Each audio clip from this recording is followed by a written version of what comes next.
attacks when they're on the court, and that's why they have the record that they had. Remember when they lost to FEU? That was a one-ball game. That's right, that already. they lost on an error, and I hate to bring that back, but that's how sharp LaSalle has been here in this tournament. I was about to mention that the turning point in that set was the missed serve of UST and the missed receptions. And look at the statistics.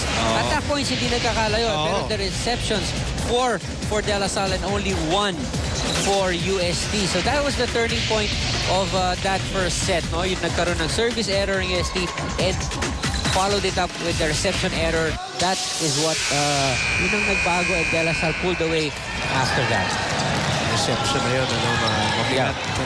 Dahil yung mga attacks minsan magka-cancel out yan sa dalawang team na to. Correct. The blocks and the attacks. It's the other things that will matter, like the serving, and LaSalle was a solid serving team in the first set. And like what we say for teams like this, yung front line nito, magka-cancel out sa yun. Anything that happens in the front row, hindi magkakaloy. What happens in the back row, that will spell the difference. You're right, service, defense, reception, and really coverage from the block. That will spell the difference in this match. 1-0 courtesy of LaSalle. Bernice finding a gap. Bernice also will see her 4 more years, or 5 including this one. Yes. Good recruit here for UST. Bernice go. Back on a few pounds also. She's already powerful as she is. Larka trying to fool everybody. Easy ball now here for LaSalle. They go back to Jackie. Why not?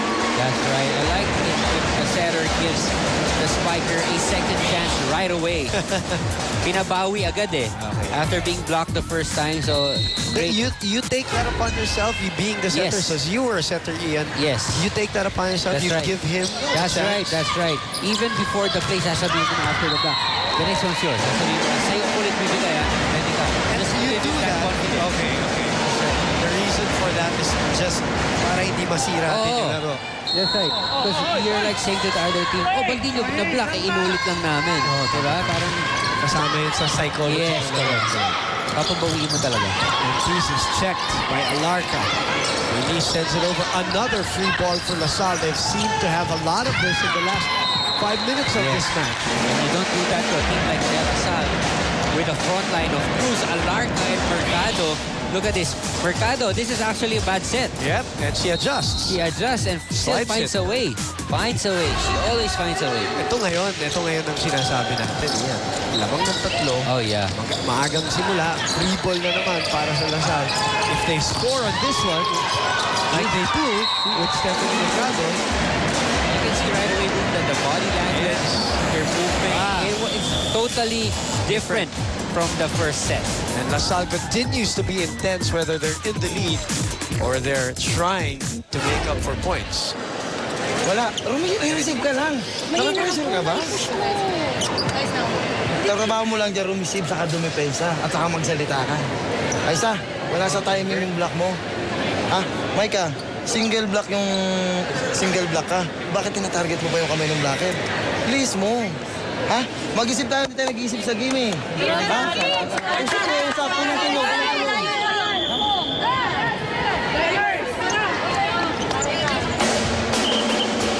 The instructions coming from Coach Shaq. Having problems with reception. I agree. That's the main problem they're having right Kasi di sila now. makaset. Wala talaga. Puro free ball na ang binibigay. So, it's like target practice for De La Salle right there. Alam mo, if you've been watching coverages, volleyball coverage, narigaluhan pa itong LaSalle. That's good. It's a free ball. And they open up to Stephanie down the line. Outside. It's outside, boy. But it bounced off the head of Jackie. At na-save pa ng UST. Look at this. Tingnan Look at natin, this. Pinball This off gets the head, blocked. the facial. And she doesn't even realize it. Ginawang kakampiyonet eh. Galing. Oh, that's a nice hit. Exactly. Cruz. Against a triple block from UST. Did not bother her at all. I wanted to say, Ian, earlier na if you've been watching TV timeouts often enough, for those watching on Studio 33, one of the more popular things that you'll hear from the coaches is gumising muna tayo. Bago tayo matake. Yun lang muna. And it's as basic as anything in volleyball. It's as true as anything else that you can say. But yun nga, they always say it because sometimes people get ahead of themselves. Parang ano yun eh. Gas-gas na yung ano yun, ano? Trace na sa pinag- Receive mo na. Ito talaga pinaka-importante kasi eh. That's the most important. It starts from there. Makes the life of the setter way easier. And all of your problems start also from there. Oh, that's true. Talagang lahat ng sunod-sunod na yan. It's going to have a domino effect. 3, serving 6 now. Martinez. Stephanie adjusts. On the run. Oh, that's a nice play. But Gohing able to dig that one up. Maizo. Santos knew it. Did you see Maizo? She didn't even jump for that dink ball. Look at that save. Oh, hindi man lang tumalon. Just enough. Look at that. But Great. Gohing. Wow. She plays every point like it's a championship game. Every time I watch her, even that dig is just very intentional. Is that shot loose once again? Yes.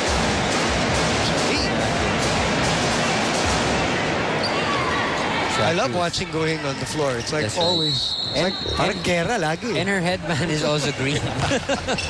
I don't know what that means, but I'm not really looking out for the fashion yet, but you make an excellent point. Right. You're channeling Andre Mulia right now. ay nako, baka ako ano pa masabi. Stephanie Mercado. Here comes Maizo. And the left piece swipes it off Mercado. That's it. Great job by Maizo. She's underneath the ball, and the only way you can get that point is hit it off the block. Exactly what she did. And Great that is vision of Maizo. And when we say, for those who are watching for the very first time, when we say hit it off the block, again, hindi rin aksidente lang yan. Oh yeah. You know, when they hit it off the blockers, swipe it off the blockers, or power it through the blockers or off the blockers, that's all practice, that's all planned. That's right. That's done intentionally. Intentionally. Hindi sadyakan lang kailangan. Look at this, boom. Just a 1-point lead. Nakahabol lang UST. Which is a good sign. Very good for their confidence. Di Makulangan opens up. Caballero. Santos. He set up the two-in, but that's wide. Is it a check ball? It is outside. No, it is wide. Now we are tied. We're tied at 7, just like that. So what we expect from these two teams. Aizen Maizo.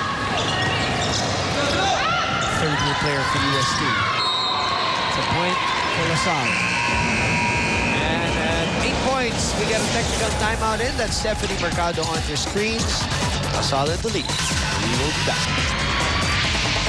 Here with you at the arena, UST versus DLSU, with DLSU leading 1 set ahead with a slight lead on our second set, 8-7. Now, I talked to Melissa Gohing of the DLSU Lady Spikers earlier. This rookie pala is a former utility player, but Coach Ramil saw a lot of potential in her defensive skills, and so she was converted to play libero for DLSU. Now, she said she had to adjust big time. The drills that she undergo, like the one-man floor defense, is extremely difficult, but she said she'll do all that she can to play the best floor defense she can for her team. She participated twice for the Palarong Pambansa in 2 consecutive years, 2007 and 2008, and dreams of making it to the Asian Games someday. Boom. Thank you very much for great report, Riza Diaz. Galing talaga ni Riza mag-report. Kulang lang, wala yung report sa headband. Pero everything else was there. Everything else was there. We're going back to that. I mean, and her timing too, because we were talking about Gohing just before that.